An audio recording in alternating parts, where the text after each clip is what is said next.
હોય છે કે મારી બાજુમાં અને મારી આગળ માઇક્રો કોપીઓ આવે છે. પહેલાં મને શંકા ગઈ કે આ કાગળિયા છે, પણ ના, માઇક્રો કોપી આવી. અને છેલ્લે અમે બહાર નીકળીને ત્યારે પણ માઇક્રો કોપી દ્વારા ખીચામાં નાખીને અથવા રૂમાલમાં સંતાડીને લઈ જવામાં આવે છે. ત્યાંનો એક સ્ટાફગણ આવીને સપલિયું હાથમાં હોય છે, કાંઈ કાગળિયા હોય છે, ત્યાં આવીને ઇશારા કરી જાય છે, પછી બારે જાય છે. ત્યાર પછી બાળકો ઘડીએ ઘડીએ કોપી લઈને બારે જાય છે.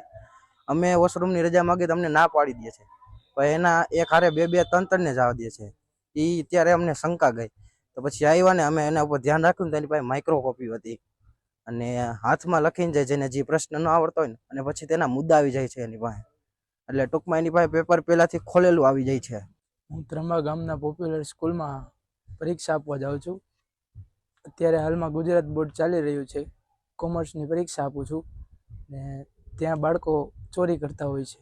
અમે 3-4 વાગ્યા સુધી વાંચી તો અમારો શું વાંક, અમને ન્યાય મળવો જોઈએ. એ બધા ચોરી કરીને પાસ થાય, સારા ટકા લાવે, સારા માર્ક લાવે. અમે મહેનતથી પાસ થાય છે. ત્યાં વોશરૂમ દ્વારા ચોરી થાય છે. 2-3 બાળકોને એક હારે વોશરૂમ મૂકે, તેના રિલેટિવ હોય કે તેની સ્કૂલના હોય તો એને 2-3 હારે જવા દે. અમારે એકવારમાં પણ ના પાડી દે છે. બધાય પેપરમાં ચોરી તો થાય જ છે. ઇકો ને BA બેયમાં થઈ હતી. બેયમાં માઇક્રો કોપી દ્વારા થઈ હતી. માઇક્રો કોપીમાં 1 થી 20 MCQ હતા, 10 VSQ હતા ને બધાય પ્રશ્નના મુદ્દાઓ હતા. એ મુદ્દાઓ દ્વારા અંદર તો આપને લખી શકે, એ મુદ્દાઓ કહી દે તો એમાંથી બધું લખી શકે. પ્રાથમિક તપાસમાં અત્યારે આવતી નથી, પરંતુ સીસીટીવીના વ્યુઇંગની અત્યારે કામગીરી ચાલુ છે.